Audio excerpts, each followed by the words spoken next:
12 years after the wedding, the galaxy had a human problem. That was what Council Elder Taman called it during the emergency session on Valoria Prime.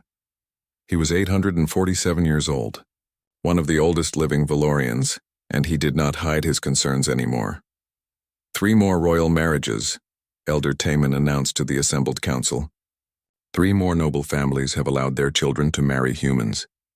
This is not romance. This is cultural invasion. Queen Myra sat at the head of the council table, listening to the complaints she had heard 100 times before, but now they were harder to dismiss, because now she could see the evidence everywhere. The hybrid children were growing in ways no one had predicted. Medical reports from Dr. Kiwan, a human xenobiologist, showed that the children developed faster than either parent species. Mino was 15 years old now, but he had the intellectual capacity of a human adult and the emotional wisdom of a much older Valorian.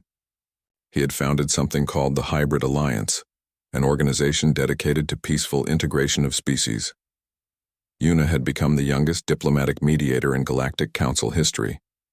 At 15, she could read emotions across multiple species, a combination of human empathy and Valorian telepathy that made her unnaturally good at resolving conflicts. She had already prevented 2 wars before they started. Then there was Nara, the youngest daughter. She was 11 years old, but she could do something that terrified everyone who learned about it. She could see probable futures. Not perfectly, not every detail, but enough to warn people about disasters before they happened. She had predicted a solar flare that would have destroyed a colony of 3 million people. Because of her warning, they evacuated in time. These children are not natural, Elder Taman continued. They are changing too fast, learning too fast. We do not know what they will become. Prince Jiho stood up. He had been quiet since returning from Unity Point years ago, but Queen Myra had watched her son grow more bitter with each passing year. The problem is not just the children, Jiho said. The problem is what humanity is doing to our entire civilization. Their ideas are spreading. Young Valorians are cutting their ceremonial hair. They are adopting human clothing. They are talking about efficiency and innovation instead of wisdom and tradition. We are losing ourselves. Queen Myra could not argue with that. The reports from across the Empire showed the same pattern. Young Valorians, inspired by human culture, were pushing for changes. They wanted faster decision-making. They wanted their opinions to matter before they reached 200 years old. They wanted to try new things instead of following methods that had worked for millennia. The influence was spreading beyond Valoria, too. The Xanthar Collective, an ancient civilization of crystalline beings, had started experimenting with human-style democracy. The Morphid Swarm, a hive mind species, had begun allowing individual members to make independent choices. Everywhere humans went, they left this trail of change behind them. That evening, Queen Myra received a message from Hana. It was marked urgent. When she opened it, she saw her daughter's face on the screen. Hana looked worried in a way that made Myra's heart clench. "Mother, I need to speak with you. It is about Doyen." They met on Unity Point 2 days later. Queen Myra brought her personal physician, sensing what was coming. Hana led them to the medical bay where Doyen was being examined by human and Valorian doctors. He looked old now. Doyen was 40 years old, which was middle-aged for a human. The gray in his hair had spread. His face had deep lines. He moved more slowly than before, but it was his eyes that caught Queen Myra's attention. They still had that spark of curiosity and kindness that had first attracted her daughter. "Your Majesty," Doyen greeted her with a small bow. Even now, even clearly in some kind of pain, he observed the courtesies. Hana took her mother aside. "The doctors say he has another 40 years, maybe 50 if we are lucky. But those years will be harder. His body is aging in ways mine is not. I watch him struggle with things that are easy for me. And mother, I cannot bear it." "This is what you chose," Queen Myra said, but without anger. She had moved past anger years ago. Now she felt something more like sadness, I know, and I would choose it again. But I am asking you for something that I know goes against our laws. I am asking for access to Valorian life extension technology for Doyen. Queen Myra closed her eyes. The life extension technology was sacred. It was what allowed Valorians to live for 500 years or more. Sharing it with other species was absolutely forbidden. The Council had made that law 10,000 years ago, and it had never been broken. "You know I cannot do that, Hana. Cannot, or will not." Both. The council would never allow it. And even if I tried to override them, the other species would demand the same technology. It would change everything. Hana looked at her mother with an expression that was both determined and heartbroken. Then I will change myself instead. What do you mean? There is a procedure. Dr. Kiwan has been studying it. I can suppress my Valorian longevity genes. I can limit my lifespan to match human norms. I can age with my husband. Queen Myra felt like she had been struck. That is insane. You would throw away centuries of life for a few more decades with him? Yes, Hana said simply. Because those decades matter more than centuries of existing without him. You still do not understand, do you, Mother? It is not about how long you live. It is about how much you live. The council will not allow it. The council does not control my body. I am doing this, Mother. I am telling you as a courtesy, not asking for permission.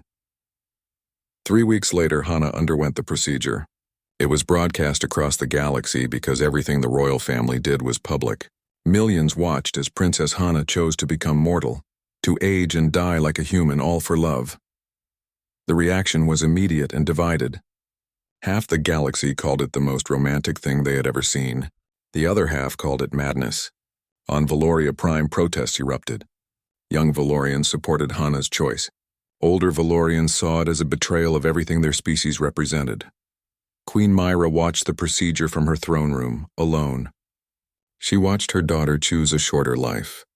She watched the moment when Hana's aging process began to match human norms, and she finally understood what Elder Taman had meant about this being a cultural invasion. Because it was not invasion at all. It was inspiration. The humans were not forcing anyone to change. They were simply living their lives in a way that made others want to change themselves. They showed that living fully in the moment mattered more than existing for centuries. They proved that love was worth sacrifice. They demonstrated that new ideas could be just as valuable as ancient wisdom. That night, Queen Myra stood on her balcony looking at the stars. Somewhere out there, her daughter was aging. Somewhere out there, the galaxy was changing. And somewhere deep inside herself, Queen Myra had to admit a terrible truth. Her mistake was not allowing Hana to marry a human. Her mistake was thinking she could control what would happen afterward. Her mistake was believing that humanity's influence would be limited, contained, manageable. The humans were rewriting the rules of civilization itself. And her daughter was helping them do it. 25 years after the wedding, everything came to a breaking point. Queen Myra received the news while sitting in council. Her assistant whispered in her ear, and suddenly all the political debates about trade routes and territorial agreements did not matter anymore. Captain Doyun was dying. He was 53 years old. The human doctors had given him maybe 3 months. His heart was failing in ways that even combined human and Valorian medicine could not fix. Hana had sent a simple message. Come say goodbye to the man who changed the galaxy. Come see what your mistake really created. Queen Myra left immediately. She did not tell the council where she was going. For the first time in her 325-year reign, she simply walked away from her duties. Unity Point had changed dramatically over the years. It was no longer just a space station. It had become a city in space, home to over 500,000 beings from 147 different species, all of them living together, working together in ways that would have been impossible before humans arrived. When Queen Myra arrived, she found something she did not expect. Hundreds of ships were docked at the station. Thousands of people had come to pay their respects to Doyun. Representatives from species across the galaxy waited in quiet lines, hoping for a chance to thank him for what he had done. Hana met her mother at the medical bay entrance. She was 68 years old now, looking roughly 65 in human terms. Her hair was gray. Her face had lines. She moved with the careful slowness of someone whose body no longer did everything she asked of it. The procedure had worked. She had aged alongside her husband. He asked for you, Hana said. He has been asking for days. They walked together through corridors filled with people. Queen Myra saw her grandchildren among the crowds. Minho was now a young man of 28, looking exactly like his father had at that age. He was surrounded by members of the Hybrid Alliance, the organization he had built into a coalition of over 300 worlds. Yuna stood with members of the Galactic Council, even though she was not officially a member. At 28, She had mediated 17 major conflicts and prevented countless smaller ones. Leaders from multiple species sought her advice on everything from trade disputes to cultural misunderstandings. Nara, now 24, stood apart from the crowds. She always did. Her ability to see probable futures made her uncomfortable with large gatherings. Too many possibilities, she had once explained. Too many branching paths. But when she saw Queen Myra, she approached. "Grandmother," Nara said softly. "Thank you for coming. Father wanted to talk to you before the end." Queen Myra nodded, not trusting herself to speak. She followed Hana into the private room where Doyen lay. He looked so small in the medical bed. So fragile. His hair was completely white now. His skin had a grayish tone that meant his body was shutting down. But when he saw Queen Myra, he smiled. That same kind smile that had won her daughter's heart all those years ago. "Your Majesty," he said, his voice weak. "You came." "I came," she confirmed, sitting beside the bed. Hana excused herself, giving them privacy. They sat in silence for a moment. Then Doyen spoke. "I imagine you think you were right about me being a mistake." Queen Myra surprised herself by laughing. A short, bitter laugh. "I thought I was making a calculated decision. Allow the marriage, strengthen relations with humanity. Wait for you to die, get my daughter back. 40 years, maybe 50? Then everything would return to normal." "Nothing returned to normal," Doyen observed. "No, nothing did." Queen Myra looked at this dying human who had somehow changed everything. "You were supposed to be a footnote in Hana's long life. Instead, you gave her a reason to truly live. And in doing so, you inspired millions of others to do the same." Doyen coughed, and Queen Myra could see it hurt him. When he caught his breath, he said, "I want to tell you something. About humans. About why we are the way we are. Please. We know we are going to die. Every human knows this from childhood. We have maybe 80 years, 90 if we are lucky. So we learn early that time is the most valuable thing we have. We cannot waste it. We cannot spend centuries debating whether to try something new. We have to act. We have to risk. We have to fail and try again because we do not have time to get it perfect the first time." He paused to catch his breath again. "Your species has time. So much time. You can think about a problem for 100 years before solving it. You can wait for the perfect moment. But you know what you lose? The joy of discovery, the excitement of trying something that might not work, the understanding that failure is just another form of learning." Queen Myra felt tears forming in her eyes, something Valorians rarely did. "You taught us that. I loved your daughter. I love her still. And these 25 years with her have been worth more than 1,000 years of careful, safe existence. I hope she knows that. I hope my children know that. I hope you know that." "The galaxy is falling apart because of what you started," Queen Myra said, but there was no anger in it anymore. "Just observation." "No," Doyen corrected gently. "The galaxy is growing. Growth is messy. Growth hurts. But growth is the only way to survive. Your species stopped growing 10,000 years ago. You perfected everything and then just maintained it. We humans never stop growing because we do not have time to stop. My son wants to overthrow me. He says I have become too sympathetic to human influence. He has support from half the council. There might be a civil war. Then ask yourself this, Your Majesty. What kind of galaxy do you want your grandchildren to inherit? One that never changes or one that never stops learning?" They talked for another hour. Doyen's strength faded in and out, but he kept returning to the same themes. Change, growth, living fully rather than existing safely. When he finally grew too tired to talk anymore, Queen Myra stood to leave. "Your Majesty," Doyen called weakly. She turned back. "Thank you for letting me love your daughter. Thank you for making the mistake that saved us all." Queen Myra could not speak. She just nodded and left the room. Doyen died 3 days later. His funeral was attended by representatives from 147 species. It was held on Unity Point, in a ceremony that blended human and Valorian traditions with elements from a dozen other cultures. Queen Myra stood beside Hana as they said goodbye. She watched her daughter cry openly, something no Valorian royal would have done before humans arrived. She watched thousands of beings from across the galaxy come to pay respects to one short-lived human who had somehow become a symbol of everything their changing civilization could be. And as she watched her, grandchildren speak about their father, telling stories that made people laugh and cry, Queen Myra finally understood. Doyen had not changed the galaxy by force or by conquest. He had changed it by living fully, by loving completely, by showing that a short life lived with purpose meant more than a long life lived in fear of change. The Queen of the Valorian Empire looked at the stars and made a decision. It was time to stop trying to preserve the past. It was time to help build the future, even if it meant admitting that her greatest mistake had turned into her greatest achievement. 15 years after Doyen's death, Hana lived quietly on Earth. She taught at the Interspecies University in Seoul, sharing stories about the early days of human-Valorian cooperation with students from dozens of species. At 83 years old, looking very much like a human woman in her late 70s, she seemed content with her simple life. She had given up the title of princess years ago.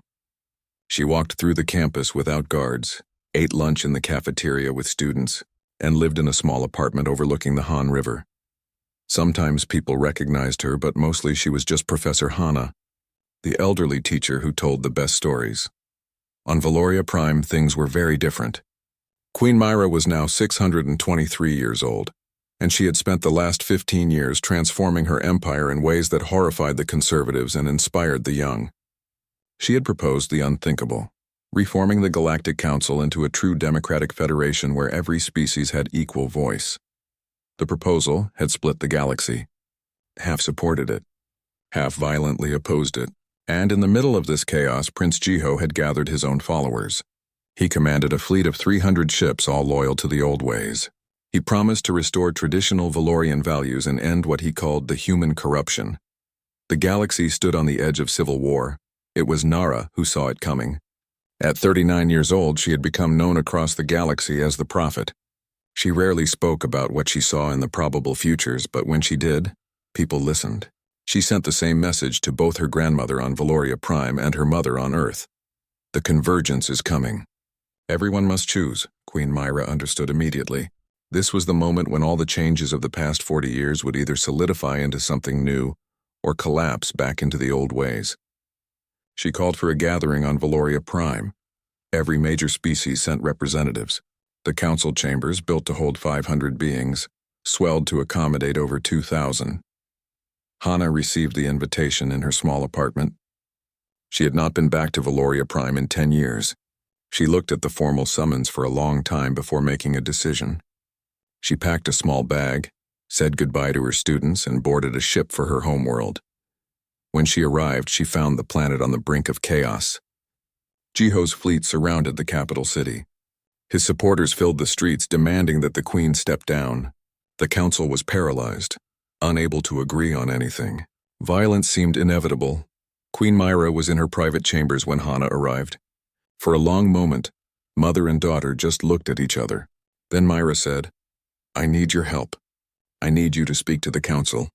To everyone. You are the only one they will all listen to. I am not a princess anymore, Mother. I am just a teacher. You are the woman who gave up immortality for love. You are the bridge between what we were and what we can become. Please, Hana, help me save our people from themselves." The next day, the Valorian court assembled for what everyone expected to be Queen Myra's final address. Jiho sat in the front row with his supporters, confident that his mother would surrender power. The conservative faction filled one side of the chamber. The reformers filled the other. In the galleries above, representatives from 147 species watched in tense silence. Queen Myra stood at the center podium. But instead of speaking, she gestured to the side entrance. Hana walked in and the entire chamber fell silent. She looked so old now, so human. Her gray hair was tied back simply. She wore no royal robes, just a plain blue dress. She walked slowly with a cane to help her balance. But when she reached the podium and looked out at the assembled beings, her eyes held the same fierce intelligence they always had. 40 years ago, Hana began, her voice clear despite her age. My mother made what she thought was a mistake. She allowed me to marry a human. She thought it would be a brief diplomatic arrangement. She thought Captain Doyen would die quickly and I would return to my duties. She thought everything would go back to normal. Hana paused, looking directly at her brother Jiho. Everything did not go back to normal, and my mother spent years regretting her decision. She researched ways to annul my marriage. She tried to find legal methods to separate me from my husband. She saw the changes happening across our civilization and called them mistakes. The chamber was utterly silent. Even Jiho looked surprised. This was not the defense he had expected. But here is what my mother did not understand at first, Hana continued. The real mistake would have been letting fear prevent growth. Captain Doyen lived only 53 years, a blink by our standards, a brief moment in the long history of our empire. But in those 53 years, he taught us something we had forgotten over our 50,000 years of civilization. She gripped the podium with both hands. He taught us that life's meaning is not measured in years but in impact. It is not about how long you exist, but about how fully you live. We Valorians became so focused on preserving our long lives that we forgot to actually live them. We became so careful about avoiding mistakes that we stopped trying anything new. We became so wise that we forgot how to learn. Hana turned to face Queen Myra directly. My mother thought her mistake was allowing change, but the real mistake would have been preventing it. Because change is life, growth is life, learning is life, and we were slowly dying in our perfection. She faced the assembly again. I gave up 400 years of life to age alongside my husband. Many of you called me foolish. You said I was wasting my existence. But I tell you honestly, those 25 years with Doyun, growing old together, facing mortality together, meant more to me than 400 years of comfortable immortality ever could have. Someone in the audience started to clap. Then another, then more. Within moments, half the chamber was applauding. The other half sat in stunned silence. Minho stood from his seat in the gallery. My father taught us to value every moment.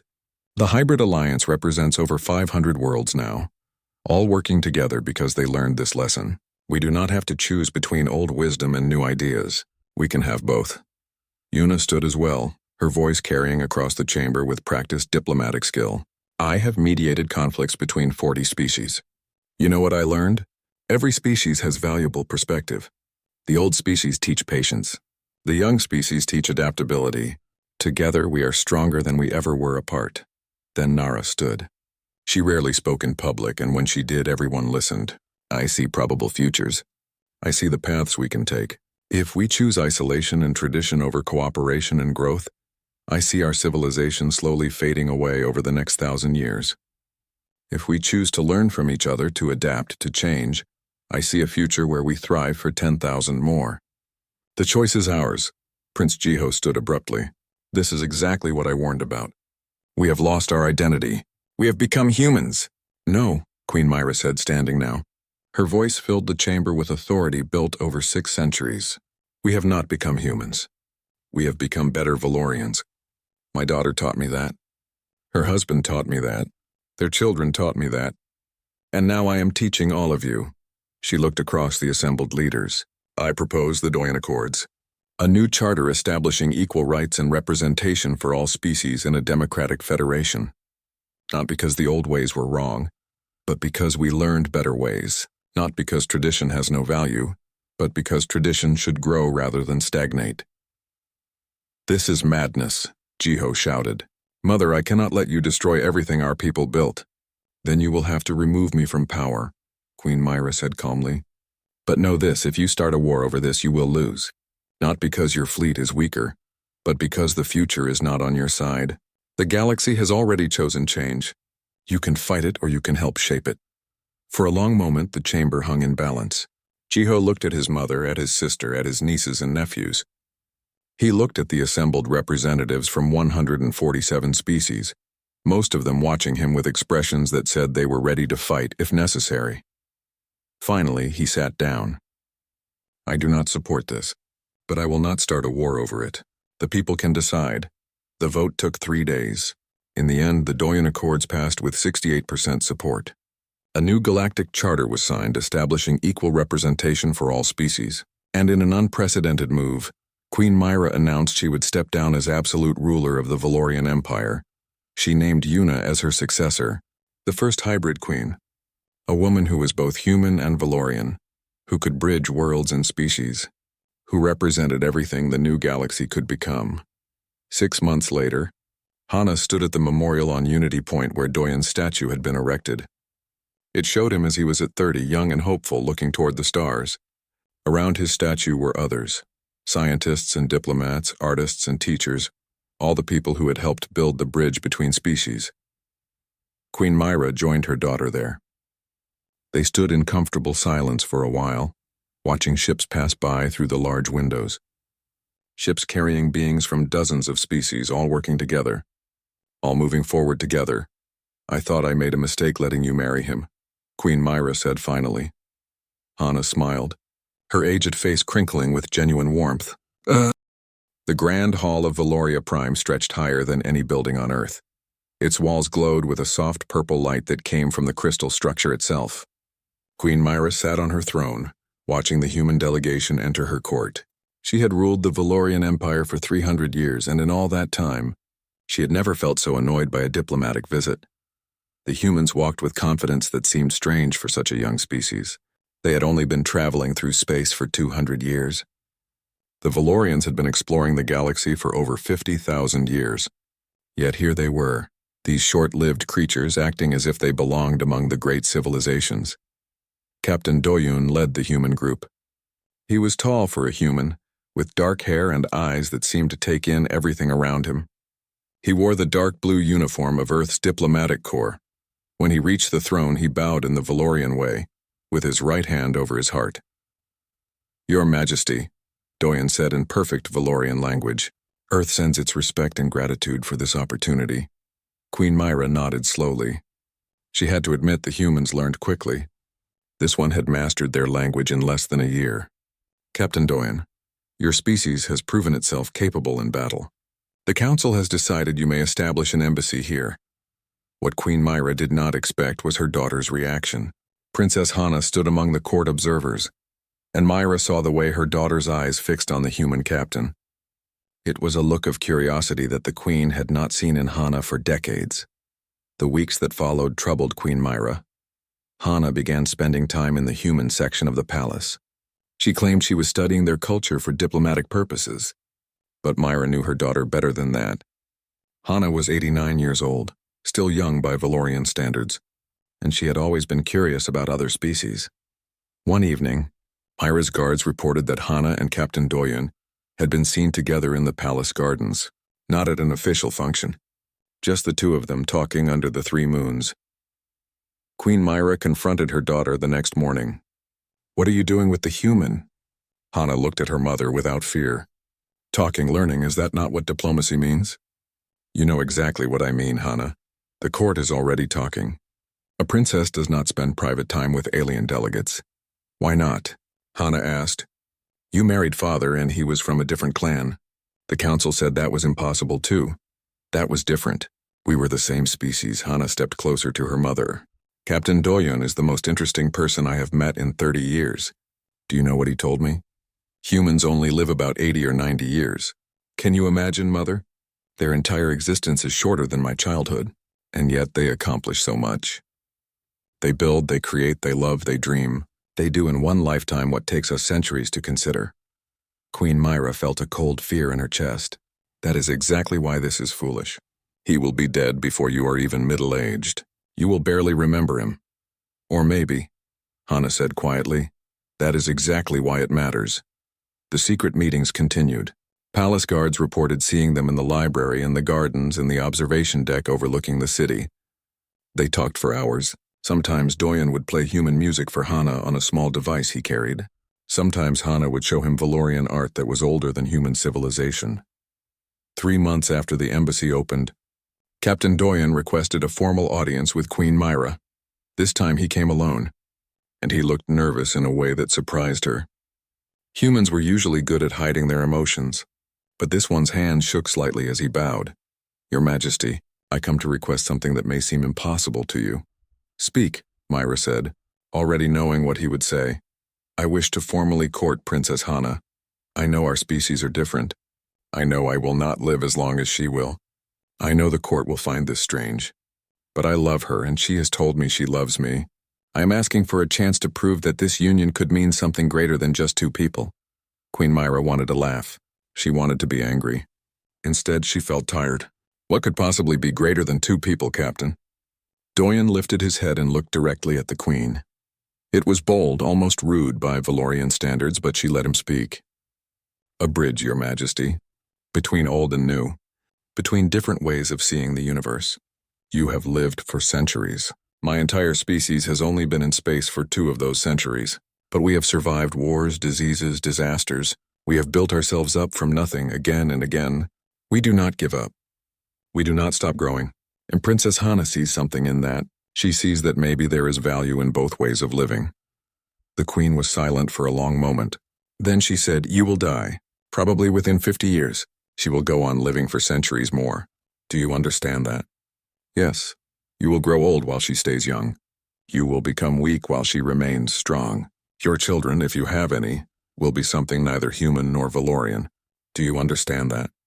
"Yes, Your Majesty. I understand all of it, and I want it anyway." Queen Myra closed her eyes. She thought about her empire, about tradition, about what the other species would say. The Valorians were known for being wise, patient, and careful. This decision was none of those things, but she also thought about Hana's eyes when she spoke about the human captain. Her daughter had been alive for almost a century, and this was the first time Myra had seen her truly excited about something. "I will allow it," Queen Myra finally said. "But understand this, Captain. You are marrying into the royal family. There will be expectations. There will be ceremonies. And when you are gone, my daughter will return to her duties here. This will be a chapter in her long life, not her entire story." Doyen bowed deeply. "Thank you, Your Majesty. Thank you." As he left, Queen Myra sat back on her throne. She told herself she had made a diplomatic decision. The humans would be grateful. It would strengthen relations. And in 40 years, maybe 50 if the human was lucky, it would be over. Hana would return to her senses and everything would go back to normal. The wedding was planned for 3 months later. It became the most watched event in galactic history. 17 species sent representatives.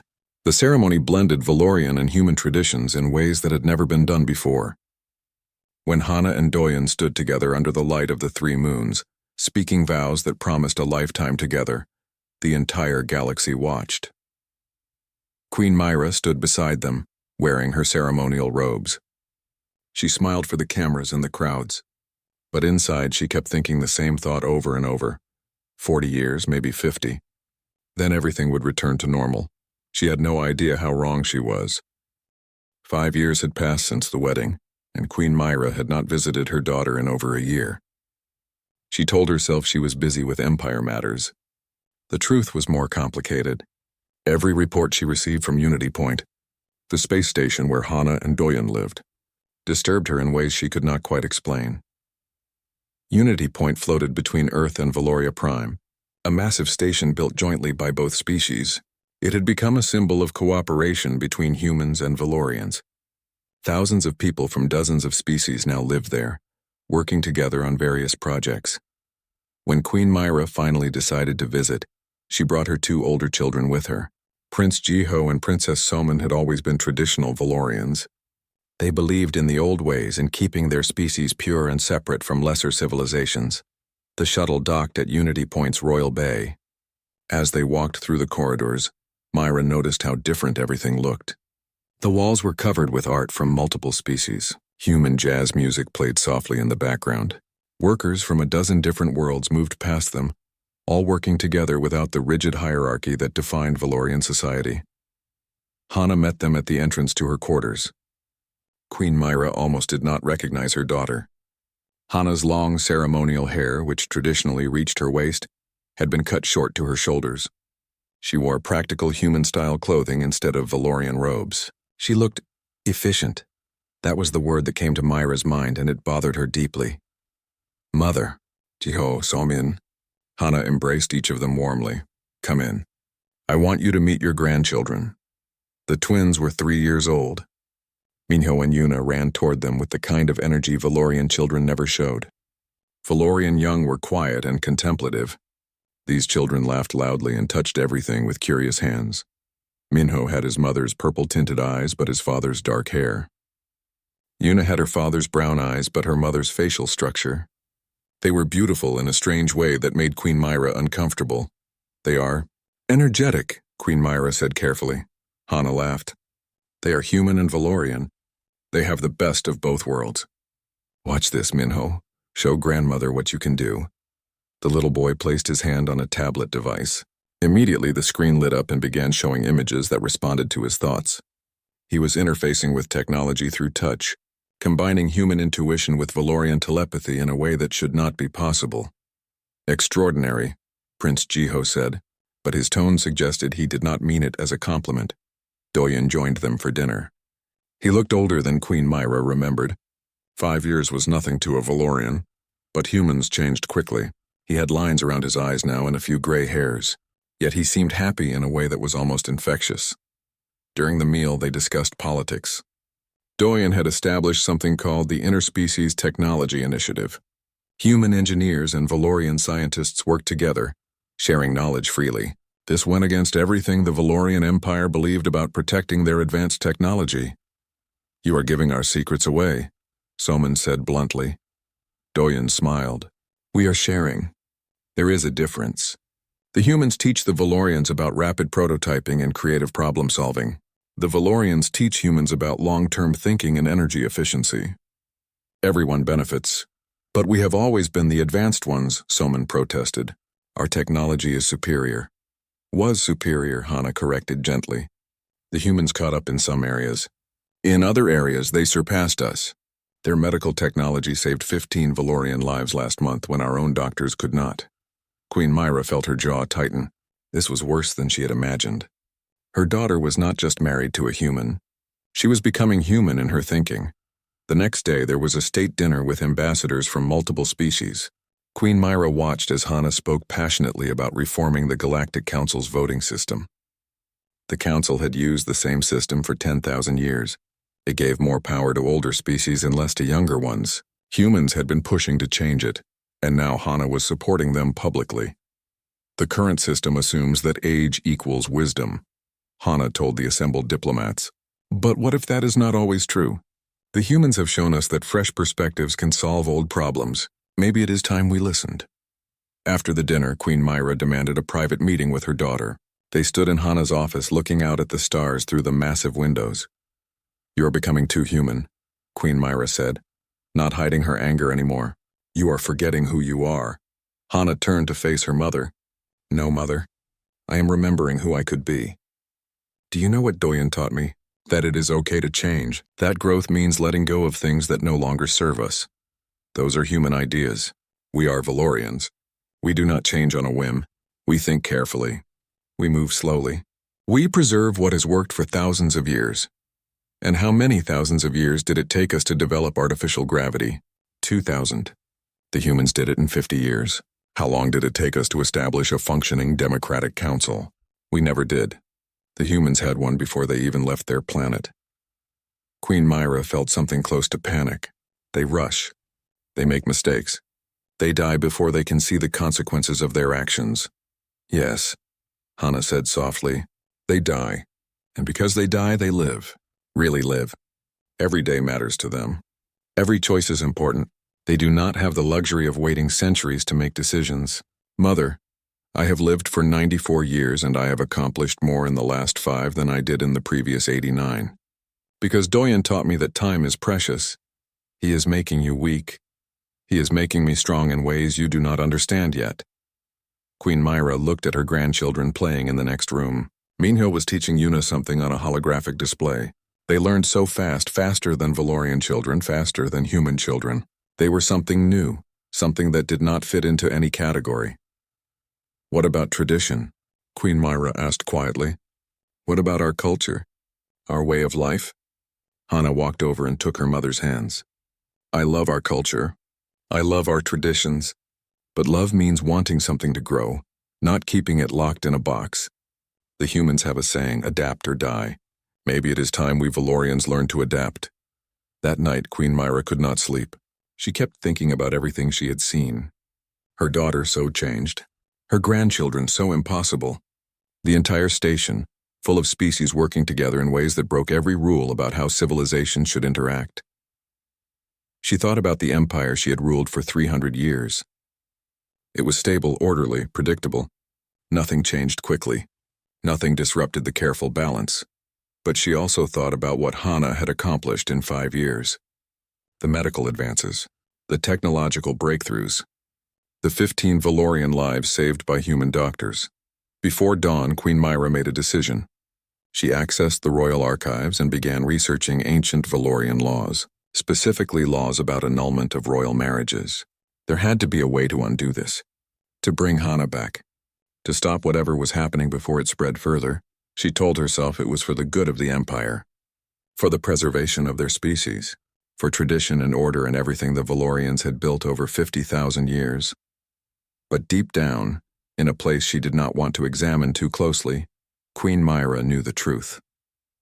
She was afraid of change, afraid that her daughter was right, afraid that the humans, with their short lives and their crazy ideas and their refusal to accept that things had to stay the same, might actually be showing them a better way. As her shuttle prepared to depart Unity Point, Queen Myra looked back at the station.